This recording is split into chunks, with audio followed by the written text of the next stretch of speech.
मर्द उसका बाप भी है, उसकी माँ भी है, भाई भी, बहन भी, चचा ताऊ खालू मामू तमाम रिश्तेदार।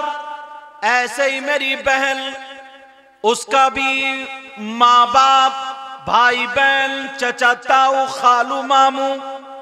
मगर अब सवाल ये उठता है, जरा पूछो मर्द हैं, मर्दों पर सबसे ज्यादा हक किसका है? उसके चचा का ज्यादा हक है, इस पे किसी का हक है कि नहीं? अगर है तो किसका?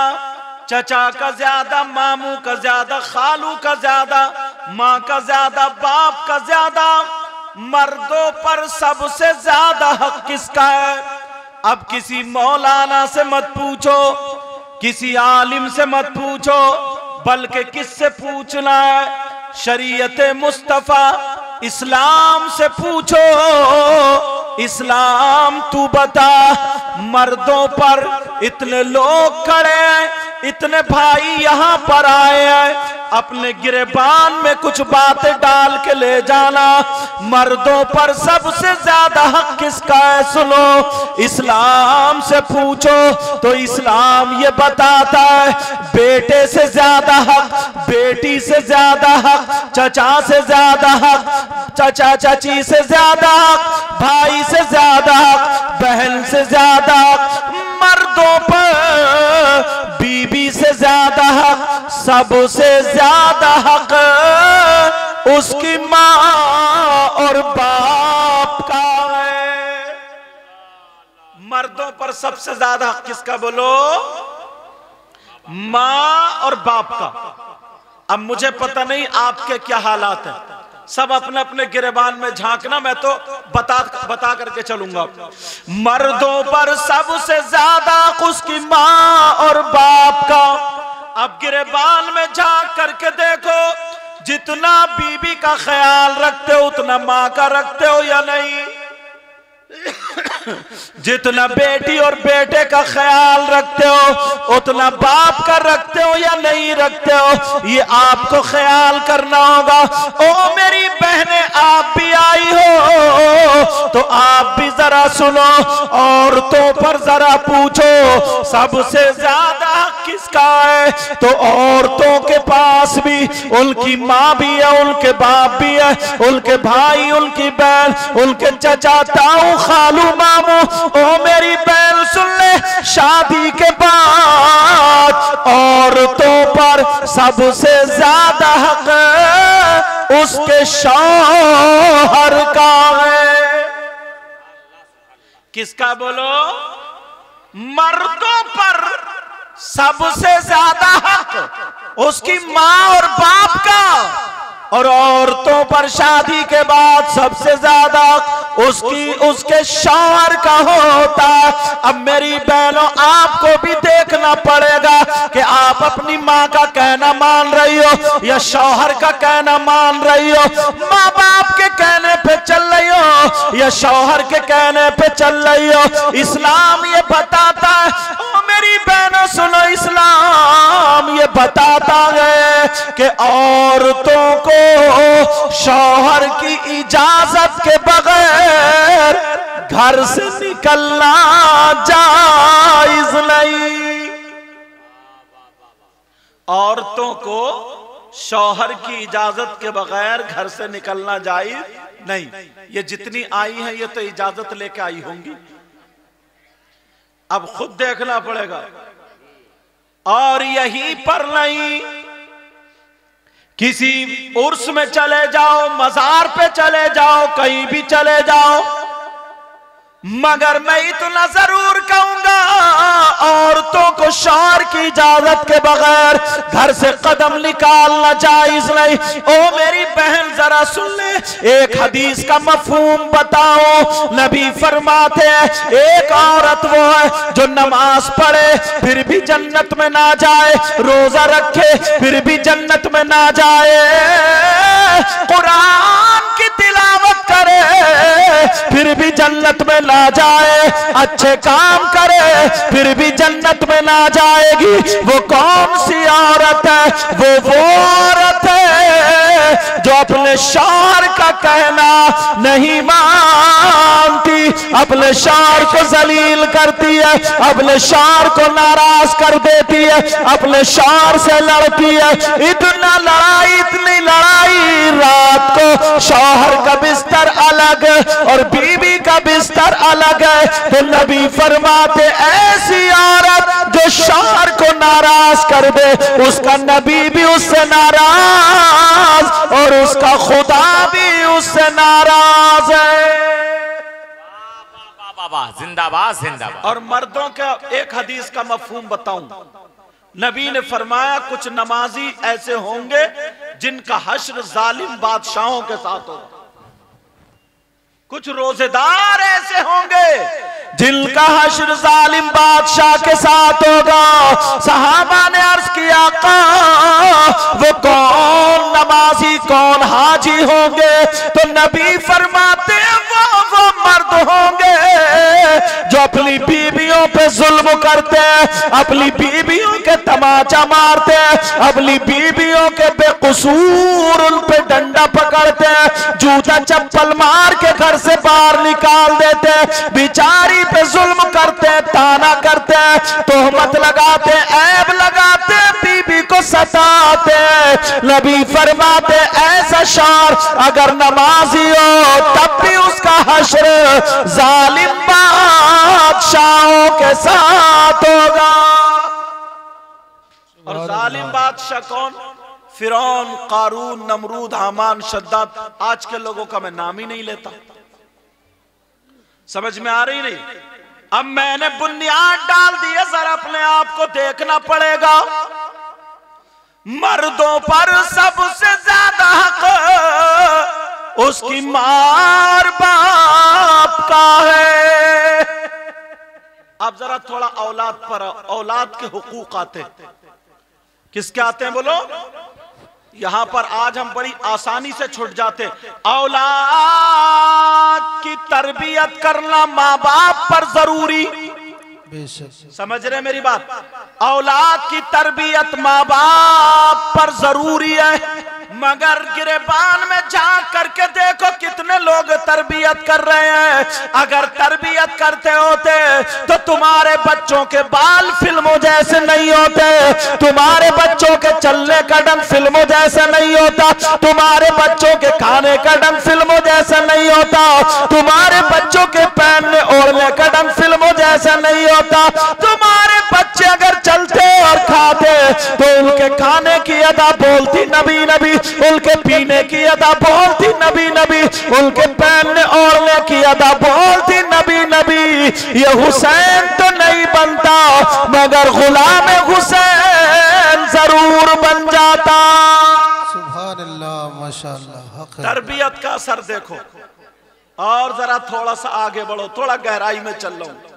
यहां पर इतनी मेरी बहनें बैठी हैं और कम से कम 100 मुसलमान यहां पर हैं, मगर इनकी जवान बेटियों पे मोबाइल मिलेगा,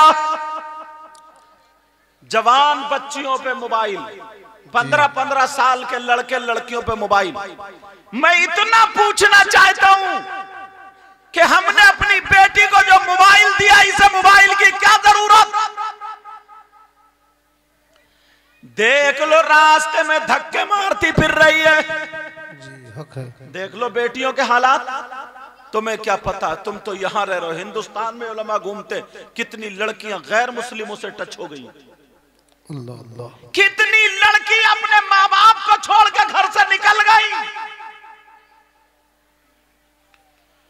इतनी माए हैं ये, इतनी माए। मैं इनसे पूछना चाहता हूं, जवान बेटियों पे मोबाइल है, ओ मेरी बहन तूने मोबाइल अपनी बेटी को क्यों दिया? क्या तेरी बेटी की फैक्ट्री चल रही है, तेरी बेटी का कारखाना चल रहा, तेरी बेटी के ट्रक चल रहे, हवाई जहाज चल रहा है, बसें चल रही है, मुझे बता दे क्या चल रहा है? बेटी पे मोबाइल की क्या जरूरत?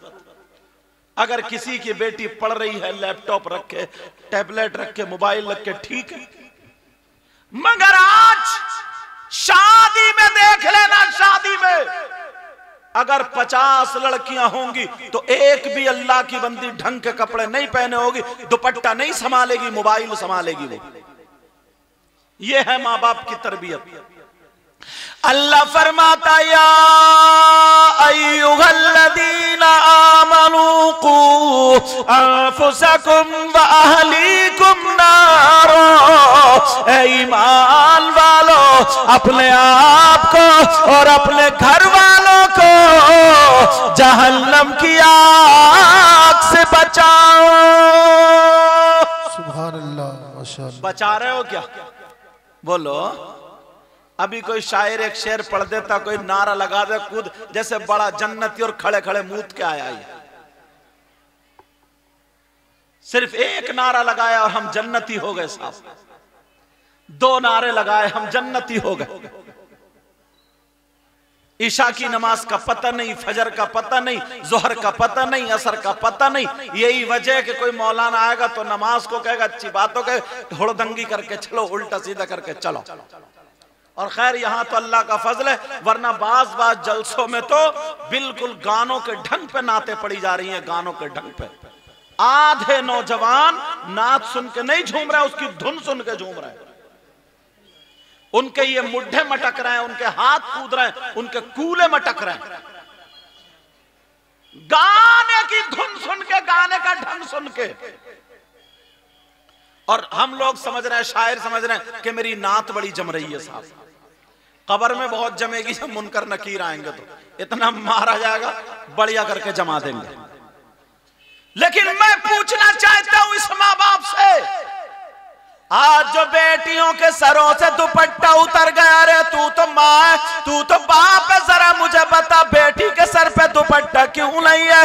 तुम देख लेना बीबी, जहाँ मेला लगा हुआ आते जाते पहले पुरानी औरतें अपने चेहरा छुपाती थी, अब तो कपड़े दिखा रही है, अपना चेहरा दिखा रही है, अपना जिस्म दिखा रही है। जब तक जिस्म न दिखेगा इसके कलेजे को ठंडक न मिलेगी। ऐसे हालात हो गए, न मां को पता है न बाप। कोई मां ऐसी नहीं है जिसको पता ना हो मेरी बेटी मोबाइल पे किससे बातें कर रही है। रात के 11 बजे मोबाइल पे चैटिंग हो रही है, सेटिंग हो रही है।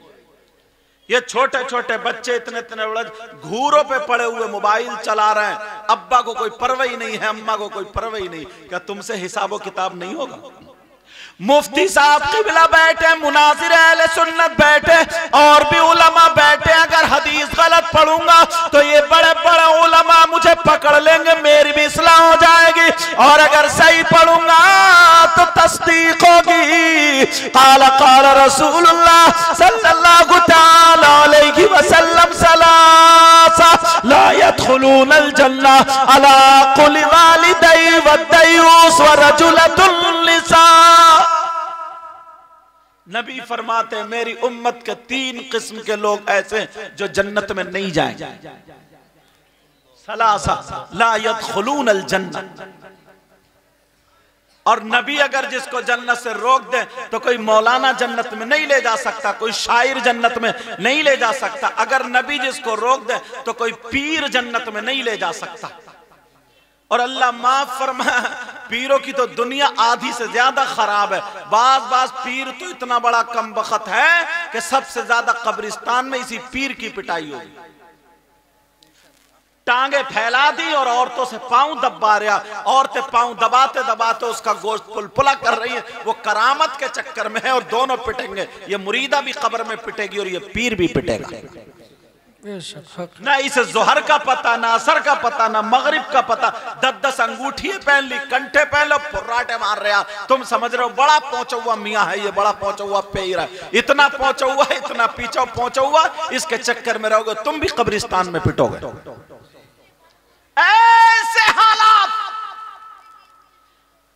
नबी फरमाते हैं 3 लोग जन्नत में नहीं जा सकते। 3 किस्म के लोग ऐसे हैं जो जन्नत में नहीं जा सकते। और अगर नबी जिसको मना फरमा दे तो कोई माई का लाल नहीं ले जा सकता। और मैं तो ये कहता हूं अगर नबी जिसको मना कर देना तो उसकी नमाजें भी उसे जन्नत में नहीं ले जा सकती, उसके रोजे भी जन्नत में नहीं ले जा सकते, उसकी ज़कात भी, जलसा, उसकी तकरीर, नात, कुछ भी जन्नत में नहीं ले जा सकती अगर नबी जिसको रोक दे तो। नबी जिसको मना कर दे उसको कोई जन्नत में नहीं ले जा सकता। कितने लोग हैं बोलो, कितनी किस्म के बोलो प्यारे? अगर इजाजत हो तो बता दूं। नंबर 1, लोग ना जन्नतियों को टटोलते हैं। मैंने वो हदीस पढ़ ली कि पता तो चले यार हम कितने पानी में। कौन जन्नत में नहीं जाएगा? नबी फरमाते अला कुल वालिदै,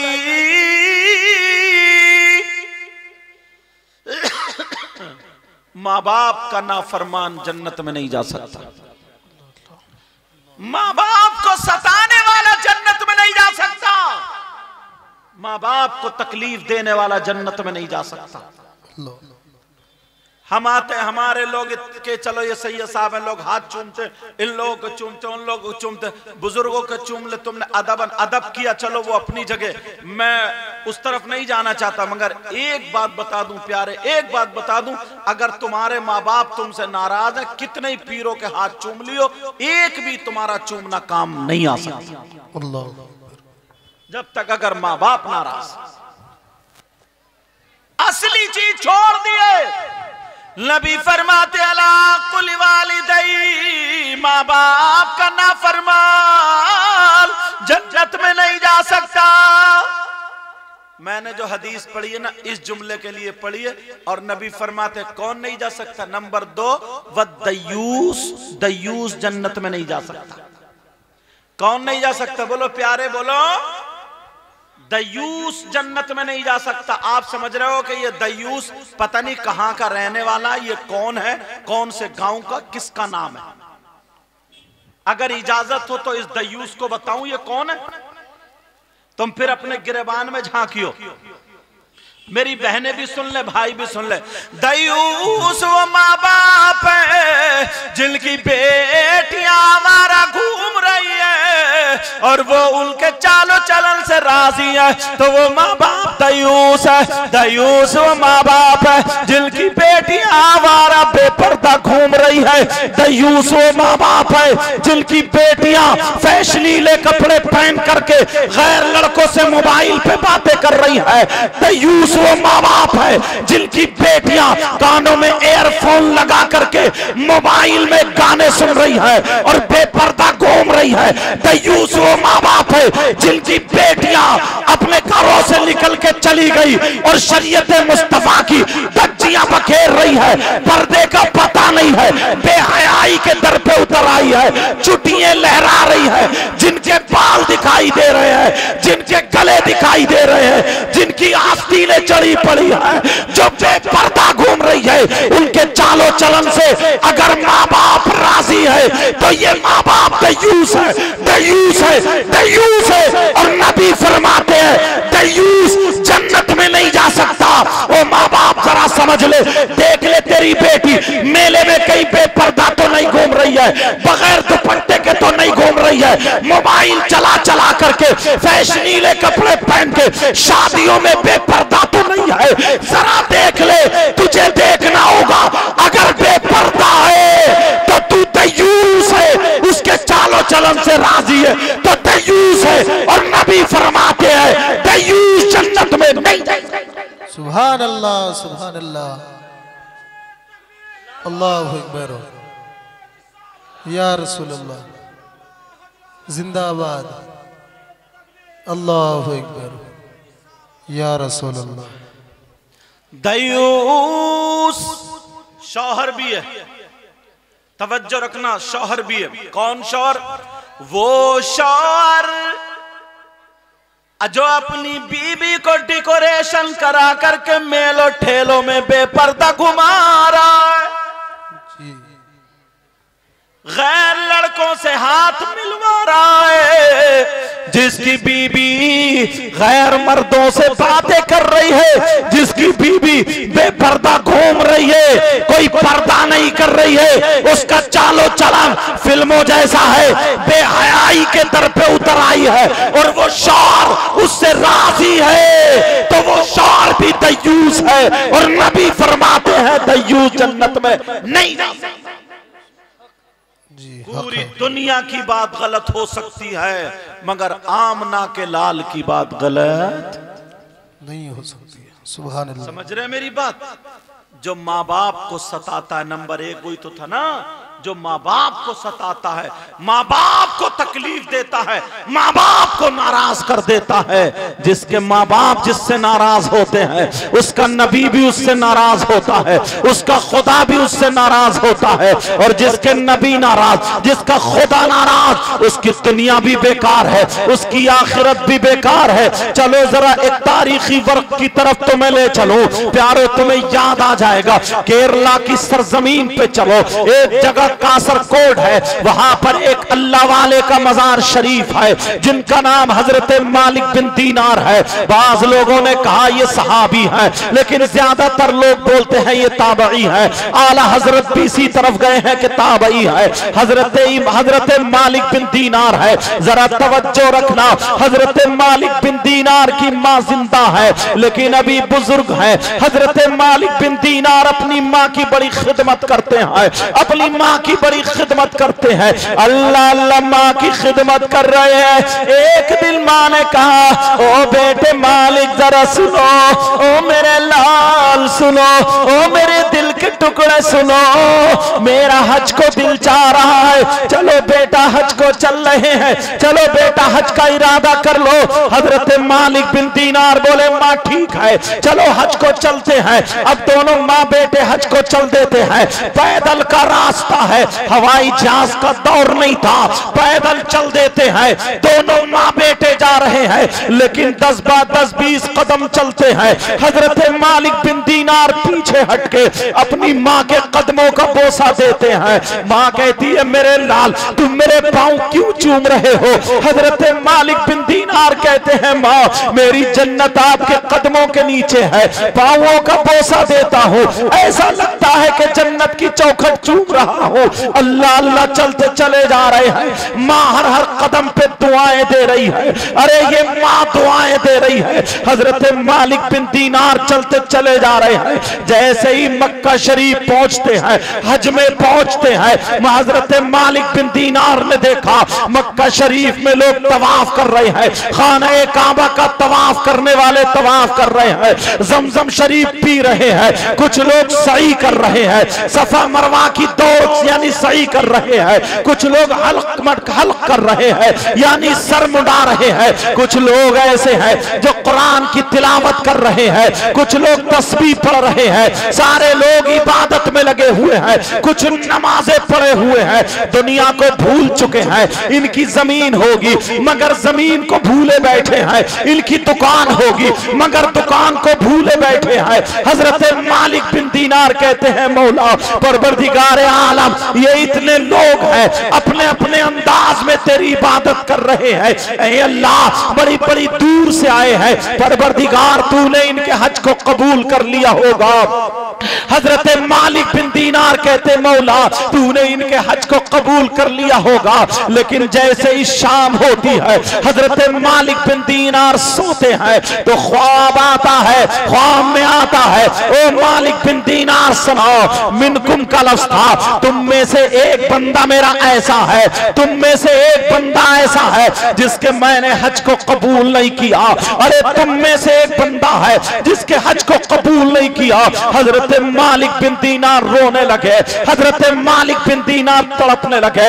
जैसे ही आंख खुली तड़पने लगे और अपनी माँ की बारगाह में आ गए और कहने लगे माँ माँ कहीं मैं ही तो नहीं हूँ जिसका हज कबूल नहीं हुआ, माँ तुम मुझसे राजी हो ना, माँ तुम मुझे माफ कर दो ना, माँ कोई गलती हो गई हो तो माफ कर दो। हजरत मालिक बिन दीनार की माँ कहती है ओ मेरे लखते जिगर, मेरे नूरे नजर, मेरे दिल के टुकड़े, मेरे जाने, मेरे प्यारे बेटे मैं तो दुआ करती हूँ मौला परवरदिगार, परवरदिगार मेरे जैसा बेटा हर एक माँ को अता फरमाए। बेटा मैं तुमसे राजी हूँ माँ, मैंने ऐसे ऐसे ख्वाब में देखा, कहा मेरे लाल तुम नहीं हो सकते हो, जिसका हज कबूल ना हुआ हो वो कोई और होगा। लेकिन हजरत मालिक बिन दीनार दिन भर अल्लाह की बारगाह में तौबा करते रहे, इस्तिग़फ़ार पढ़ते रहे, रोते रहे। जब शाम हो जाती है, शाम को जब सोते हैं तो फिर ख्वाब आता है,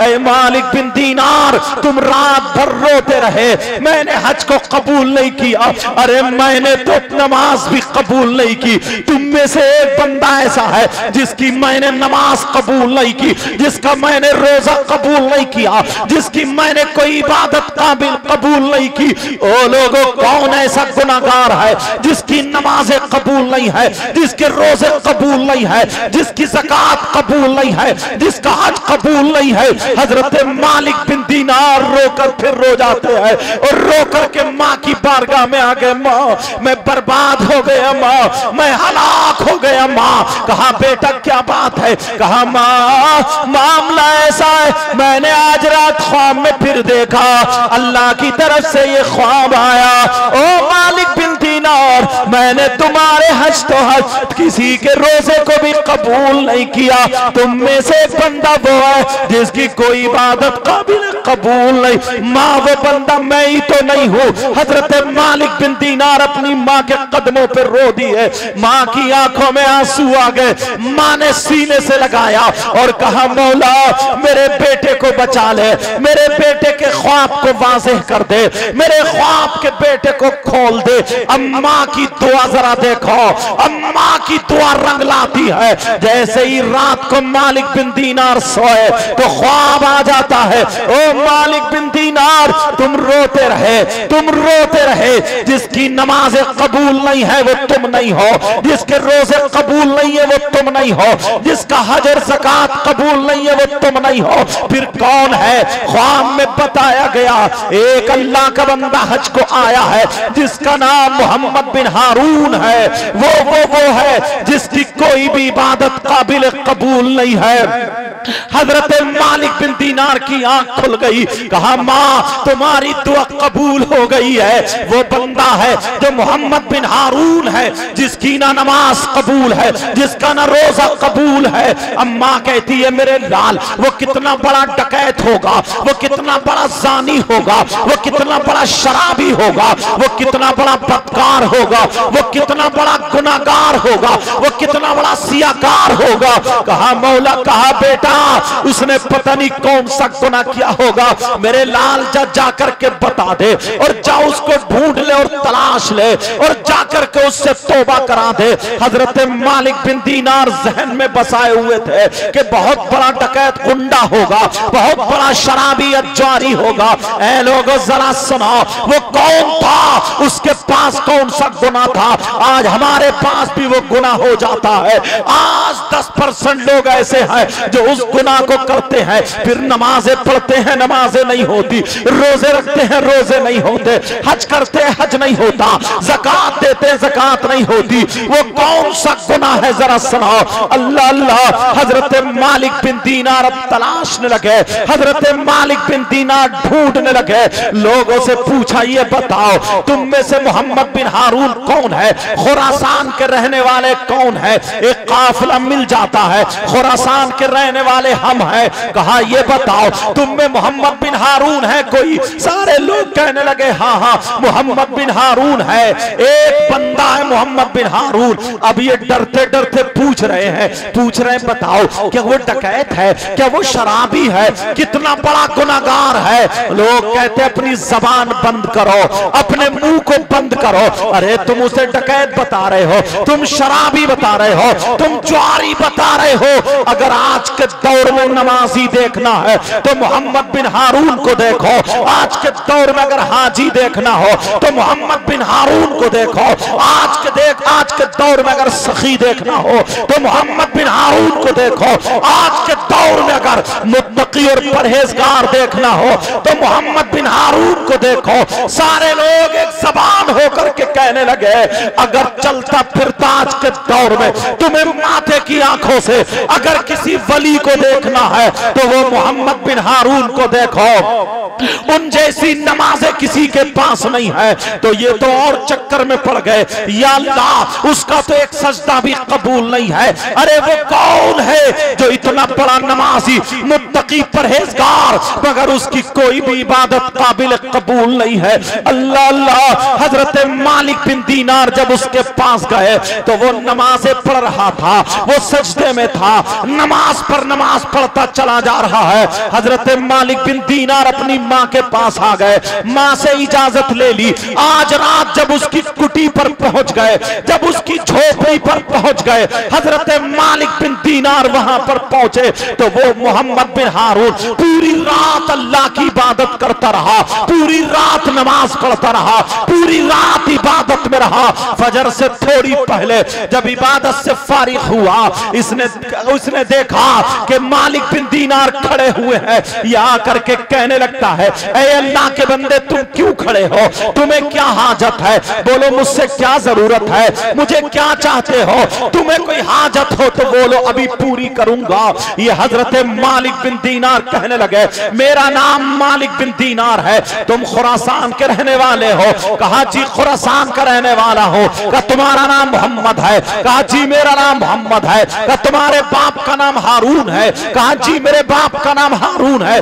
बात बताओ बात क्या है? मालिक बिन दीनार कहने लगे तुम्हारी नमाज़ें में देखता हूं, तुम्हारा तकवा में देखता हूं तो रश्क होता है, मगर अल्लाह की बारगाह में तुम्हारा एक सजदा भी कबूल नहीं है, तुम्हारा एक रोजा भी कबूल नहीं है, तुम्हारी इबादत कोई भी कबूल नहीं है। जब इतना सुना मोहम्मद बिन हारून की आंखों में आंसू आ गए, मोहम्मद बिन हारून रोने लगे, इतना रोए सिसकियां और हिचकियां लेने लगे, सिसकियां बन जाती हैं और रोने लगे, कहने लगे हाँ भाई मुझे पता है मालिक बिन दीनार, मुझे पता है मेरा एक सजदा भी अल्लाह की बारगाह में कबूल नहीं है, मेरी कोई इबादत काबिल कबूल नहीं है। कहा तुम्हें पता है तो फिर तुम्हें गुनाह का भी पता होगा, तुम्हें जुर्म का भी पता होगा, तुमने कौन सी खता की है, कौन सा जुर्म किया है, कौन सा गुनाह किया है। मालिक बिन दीनार ने जब कहा तो मोहम्मद बिन हारून बोले हाँ हाँ मुझे अपने गुनाह का पता है, मुझे अपने जुर्म का पता है, मुझे अपनी खता का पता है। कहा जरा बयान करो। अब मोहम्मद बिन हारून रो करके बैठ जाते हैं, कहते हैं भाई जरा मेरी ज़बानी मेरी कहानी सुन लो, अगर इजाजत हो तो बता दूं क्या गुनाह था, बोलो सुनना चाहते हो या नहीं चाहते हो? हजरत मालिक बिन दीनार बोले बताओ।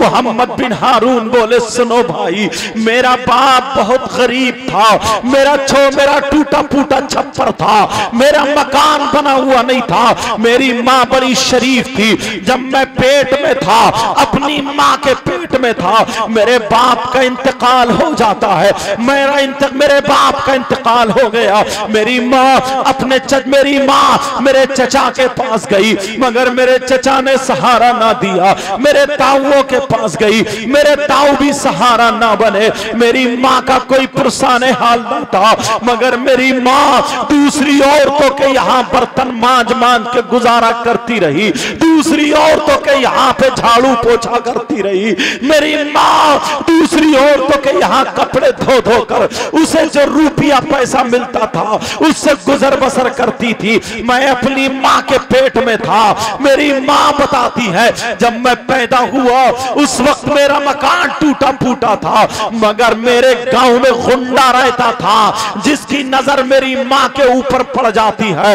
वो मेरी माँ पे गलत नजर डाले हुए था, वो ये चाहता था कि किसी तरीके से इसकी इज्जत लूट लूं, किसी तरीके से इसके साथ गलत हरकत में मुलव्विस हो जाओ।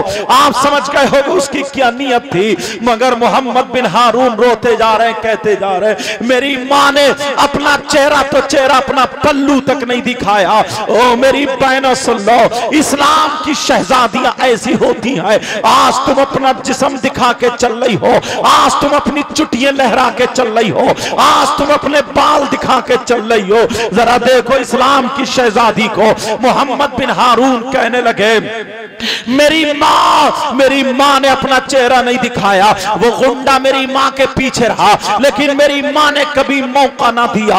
वो कहते हैं एक दिन ऐसा हुआ जब मैं दूध पी रहा था, जब मैं दूध पीता था, जब मैं छोटा सा था। मोहम्मद बिन हारून बोले मेरी माँ ने मुझे बताया एक दिन ऐसा हुआ, सुबह से लेकर के दोपहर तक बारिश होती रही, इतना पानी बरसा, इतना पानी बरसा, गांव में पूरे में पानी भर गया, मेरे मकान में घुटनों घुटनों पानी हो जाता है। मेरी माँ मुझे सीने से लगा करके मेरा छप्पर टपकने लगा, मेरा छप्पर चुचियाने लगा, मेरे छप्पर से पानी आने लगा। जरा देखो इस माँ बाप ने तुम्हें कैसे पाला होगा।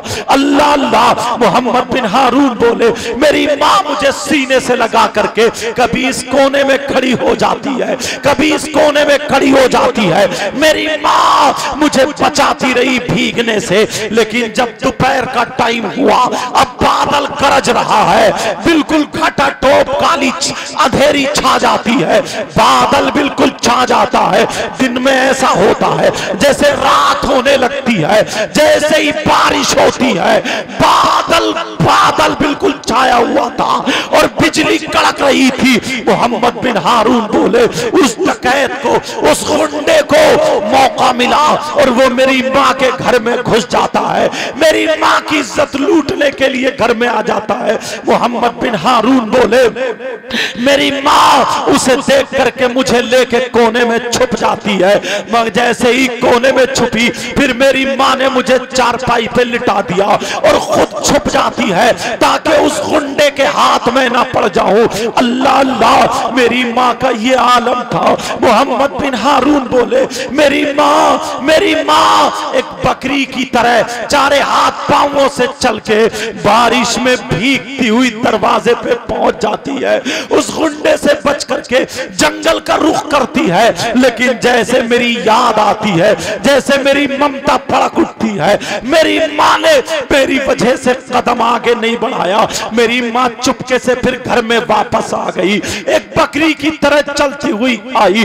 ओ नौजवानों, तुम्हें क्या पता है, अरे इस माँ ने तुम्हें कैसे पाला है, 9 महीने तुम्हें पेट में रखा है।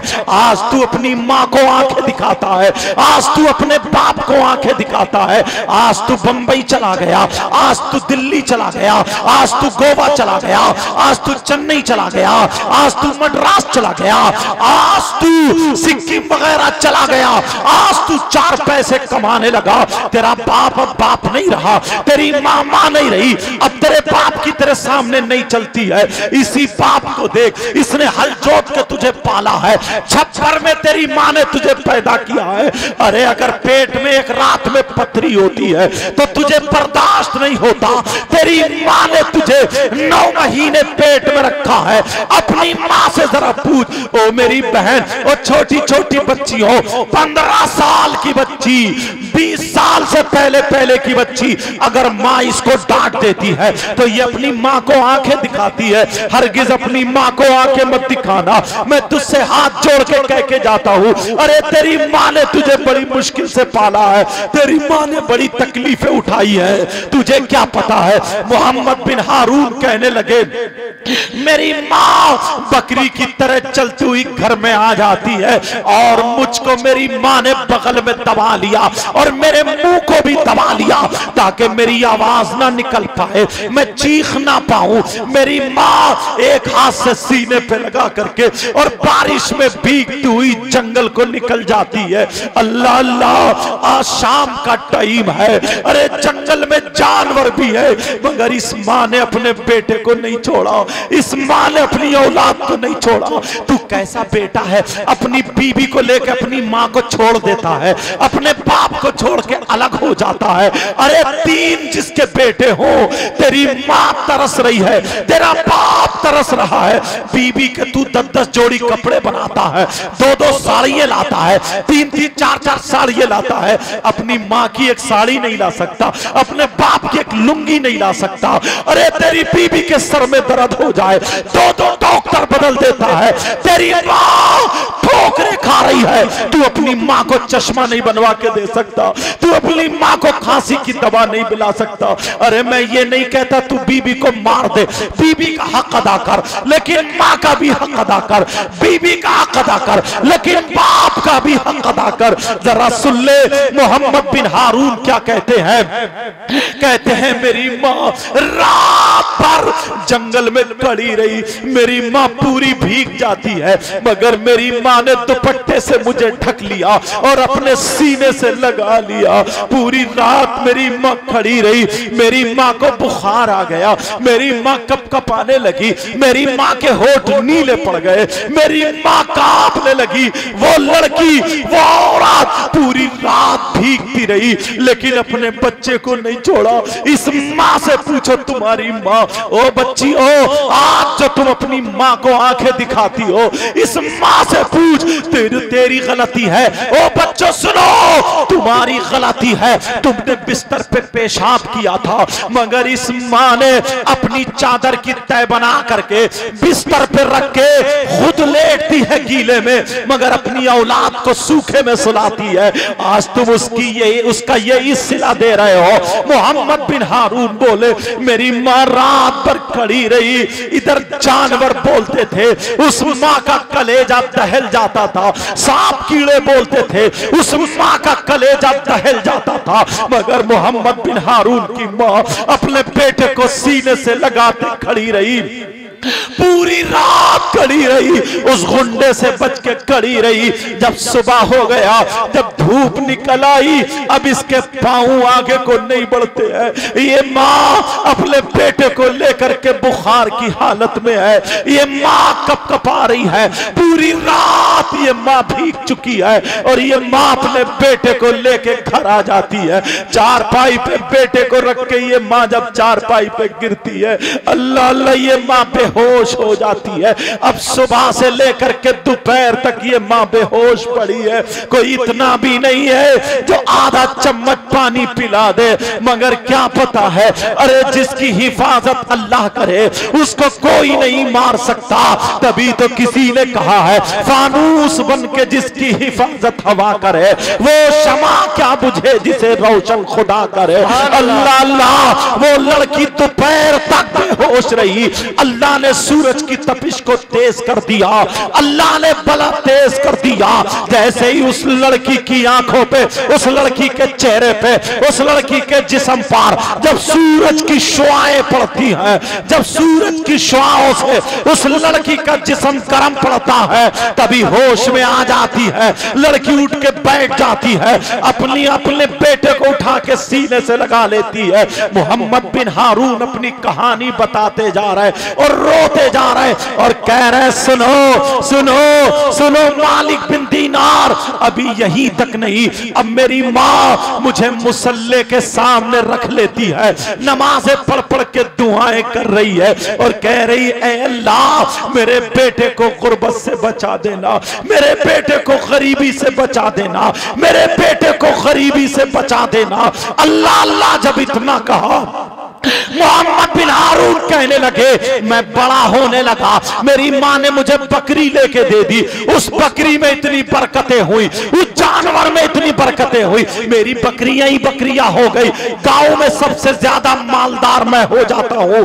अब लोगों में मेरी बात चलने लगी, मैं लोगों का फैसला करने लगा, लोगों की पंचायत करने लगा, मैं लोगों की अदालत घर में अपने लगाने लगा, मैं हक फैसला करता था। लोगों में ये बात उड़ गई, उस बेवा का बेटा मोहम्मद बिन हारून जिसका नाम है वो हक फैसला करता है। लेकिन एक दिन क्या हुआ, अब ये सुनने की बात है, एक दिन क्या हुआ, मोहम्मद बिन हारून बोले एक बेवा के घर में एक गुंडा घुस गया, उसकी इज्जत पे हाथ डालने लगा, उसके कपड़े नोचने लगा, उसकी इज्जत नीलाम करने लगा। जब इतना कहा मोहम्मद बिन हारून बोले वो इज्जत, वो बेवा औरत ने अपनी चप्पल चप्पल निकाली और निकालने के बाद उसके 2-3 चप्पल मार के दरवाजे के बाहर कर दिया। उसे गुस्सा आ गया, उसने कसम खा ली मैं तेरी बेइज्जती करूंगा, तुझे जानवर पे बिठा के तेरा जुलूस निकालूंगा। उसने बड़े बड़े गुंडों को कब्जे में ले लिया और बड़े बड़े शराबियों को कब्जे में ले लिया, रुपये पैसे देकर के अपनी तरफ कर लिया। 3-4 गुंडों को उस बेवा के घर में उसने दाखिल कर दिया, उसके कपड़े फाड़ के उनको पकड़वा दिया। जैसे ही पकड़वाया अब गांव में ऐलान हो गया। पूछा तुम क्या कर रहे हो? वो गुंडे बोले ये औरत हमें जिस्म बेचती है, ये औरत हमारे साथ गलत हरकत करती है, ये औरत हमसे पैसे लेके अपने जिस्म को इस्तेमाल कराती है। जब इतना कहा सारे लोग कहने लगे इसके बाल मूंड दो, इसकी चुटिया काट दो, इसका मुंह काला कर दो, इसके गले में जूतों चप्पल का हार डाल के पूरे गांव में घुमा दो। कहा सुबह को होगा ये काम, मगर मोहम्मद बिन हारून के बारे में बताया पहले वो फैसला करेंगे। मोहम्मद बिन हारून का फैसला भी बाकी था। इतने में वो बेवा औरत मोहम्मद बिन हारून की मां के पास आ गई और कहने लगी बहन मैं बिल्कुल साफ सुथरी हूं, मेरी कोई गलती नहीं है, तुम्हारे बेटे के हाथ है, या तो मेरी इज्जत बचा ले या फिर मेरी चुटिया कटवा ले, क्योंकि तुम भी बेवा हो। जब इतना कहा मोहम्मद बिन हारून की मां कहने लगी मेरा बेटा, मैंने अपने बेटे को दूध पिलाया है, कभी भी फैसला गलत नहीं करेगा, जाओ तुम्हारे हक में फैसला होगा। अब मोहम्मद बिन हारून बोले मेरी मां ने मुझसे कहा बेटा उस बेवा के हक में फैसला करना, अगर पूरी दुनिया एक तरफ हो जाए मगर आज बेवा का बेटा एक तरफ रहेगा, उस बेवा की इज्जत पलटने नहीं देगा, उस बेवा की इज्जत नीलाम होने नहीं देगा, उस बेवा की चुटिया कटने नहीं देगा। कहा मां ठीक है। सुबह जब हो जाती है इस मां ने तंदूर जला लिया, इस मां ने तंदूर जलाया और जलाने के बाद कहा मेरे लाल जाओ, आज मैं तुम्हें रोटी बाद में खिलाऊंगी, जब तक मैं तंदूर गर्म कर रही हूं जाओ जल्दी चले जाओ, तुम उस बेवा का फैसला करो। मां पहले मुझे खाना खिला दो ना। मां बोली नहीं नहीं आज बाद में खाना खिलाऊंगी, अपने बेटे को गरम गरम रोटी खिलाऊंगी, मैं तंदूर गरम कर रही हूं जा। जैसे ही मोहम्मद बिन हारून पहुंचे उन लोगों ने उन पे दबाव डालना चाहा मगर मोहम्मद बिन हारून कब्जे में नहीं आए, किसी के दबाव को कबूल नहीं किया। इतने में उन लोगों ने शराब पिला दी, पानी के बहाने से मोहम्मद बिन हारून को शराब पिला दी। अल्लाह अल्लाह जब शराब पिलाई है मोहम्मद बिन हारून ने फैसला गलत कर दिया, शराब के नशे में फैसला गलत हो गया। बेवा की अब चुटिया कटने का नंबर आ गया, बेवा का सर मूंडने का नंबर आ गया। जैसे ही मामला इतना बढ़ा अब मोहम्मद बिन हारून बोले मेरी मां को जब पता चला तो मेरी मां अपने सीने पे हाथ रख के बैठ गई, अपने बाल पकड़ने लगी, कहने लगी या अल्लाह तू मुझे मेरा बेटा ना देता, ए अल्लाह मुझे बांझ रख देता, मुझे ऐसा बेटा ना देता। इतने में मोहम्मद बिन हारून बोले मैं घर में आ गया, मेरी मां मुझे चिपट गई, मैंने कहा मां मुझे खाना खिला दो, लेकिन मां कहने लगी ओ नालायक बेटे अगर मुझे पता होता तो मैं तेरी गर्दन पे पांव रख के तुझे मार देती, मैं तुझे कभी नहीं पालती, अगर मुझे पता होता तो मैं तुझे जन्म नहीं देती, मैं जहर खा के तुझे मार देती, खुद भी मर जाती, मुझे पता नहीं था तू इतना नालायक निकलेगा। ओ बेटे अरे मेरे घर से निकल जा, अगर तू मेरे सामने रहा तो या तो मैं जल जाऊंगी या तुझे जला दूंगी। मोहम्मद बिन हारून कहने लगे मेरी मां मुझ पे भड़कने लगी, मेरी मां नाराज हो गई, मुझे चिपट गई और ठक के मार के निकालने लगी। मैंने अपनी मां के हाथ पकड़ लिए और पकड़ने के बाद कहा मां तू गैर औरत के चक्कर में अपने बेटे को निकाल रही है, वो भी मैं अकेला बेटा हूं। ये मां कहने लगी ओ तुझे कसम है, अरे बोल मुझे अगर पता होता तो मैं तुझे हरगिज पालती नहीं। उस रात में मैं पूरी रात वहां पे पड़ कर वहां पे तुझे सीने से लगाए खड़ी रही, पूरी रात में तड़पती रही, पूरी रात में तुझे लिए भीगती रही मगर तुझे भीगने नहीं दिया। मुझे पता होता तो पेड़ की जड़ से तुझे दबा के मार देती, मैं पलट के नहीं आती, मगर तूने ऐसा क्यों किया, निकल जा। अरे मुझे मां मत कहना, मोहम्मद बिन हारून रो के बोले, ओ मालिक बिन दीनार, मुझे गुस्सा आ गया। मेरी माँ फालतू इतना भड़क रही है, फालतू इतना बोल रही है। नौजवानों, आज तुम्हें भी गुस्सा आता होगा, अपनी माँ और बाप पे गुस्सा आता होगा। मोहम्मद बिन हारून बोले, मुझे गुस्सा आ गया। जैसे ही गुस्सा आया, मैंने अपनी माँ को एक हाथ से धक्का दे दिया, और जब धक्का दिया, मेरी माँ फिसल के तंदूर में गिर जाती है। अरे जलते हुए तंदूर में मेरी माँ गिर गई। मेरे सामने मेरी माँ जल के मर जाती है। तंदूर में मैंने अपने हाथों से अपनी माँ को जला दिया। मोहम्मद बिन हारून बोले, मैंने अपने सामने अपनी माँ को जला दिया, मैं कुछ नहीं कर पाया। ओ मालिक बिन दीनार, इन्होंने अपनी चादर उतारी, और जब चादर उतार करके देखी तो उनका दाहिना हाथ कटा हुआ था, उसमें जंजीर पड़ी हुई थी, और वो हाथ गले में लटका हुआ था। मोहम्मद बिन हारून बोले, 40 साल हो गए, नमाजों पे नमाजें पढ़ रहा हूँ, रोजों पे रोजे रख रहा हूँ, ज़कात पे ज़कात दे रहा हूँ, हज पे हज कर रहा हूँ, इतनी नेकियां कर रहा हूँ। उसी दिल से मैंने अपना हाथ काट के गले में लटका लिया ताकि मुझे मेरी माँ की याद आ जाए, मगर मैंने अपने हाथ से अपनी माँ को मार दिया। मैंने धक्का दिया। माँ, मैंने जानबूझ के नहीं फेंका था चूल्हे में, मैंने धक्का दिया, मेरी माँ का पांव फिसला और वो गिर गई, मेरे सामने चल गई। मोहम्मद बिन हारून बोले, मैं देखता रह गया, 40 साल हो गए। ये लोग समझ रहे मैं वली हूँ, ये लोग समझ रहे मैं नमाजी हूँ, ये लोग समझ रहे मुत्तकी परहेजगार हूँ, मगर मेरी माँ मुझे बद्दुआएं दे गई है, मेरी माँ मुझसे नाराज होकर चली गई है। तो हर साल कोई ना कोई बता देता है, तेरी नमाजें बेकार, तेरे रोजे बेकार, तेरी ज़कात बेकार, तेरा हज बेकार। ए मालिक बिन दीनार, अब मैं क्या करूं? हजरत मालिक बिन दीनार बोले, इसका हल मेरे पास नहीं है। ए लोगों, मुझे बताओ, आज छोटी छोटी बात पे तुम अपने माँ बाप से नाराज हो जाते हो। ओ मेरी बच्चियों, ओ मेरे बच्चों, आज अपने बाप को तुम तड़पाते हो, अपनी माँ को तड़पाते हो, ये माँ बाप तुमसे कुछ बोल नहीं पाते हैं। प्यारे, आज के बाद ये जलसा तुम्हारे लिए ऐसा होना चाहिए, ऐसा होना चाहिए। हम यहाँ से आए, यहाँ आए थे तो गुनाहगार थे, और जब यहाँ से जाए तो तौबा करके जाए। अब पता ये चला कि जिसके माँ बाप जिससे नाराज है, उसका नबी भी उससे नाराज है, उसका खुदा भी उससे नाराज है, और जिसके नबी नाराज, खुदा नाराज। कितनी नमाजें पढ़े, कितने रोजे रखे, कितनी ज़कात दे, कितने हज करे, अगर अल्लाह और रसूल नाराज है तो मैं तो ये कहता हूँ, मस्जिद में नहीं बल्कि खाने काबा में नमाज पढ़े, खाने काबा का गिलाफ चूमते चूमते अगर मर जाए, माँ बाप नाराज, अल्लाह और रसूल नाराज, तो उसकी दुनिया भी बेकार है और उसकी आखिरत।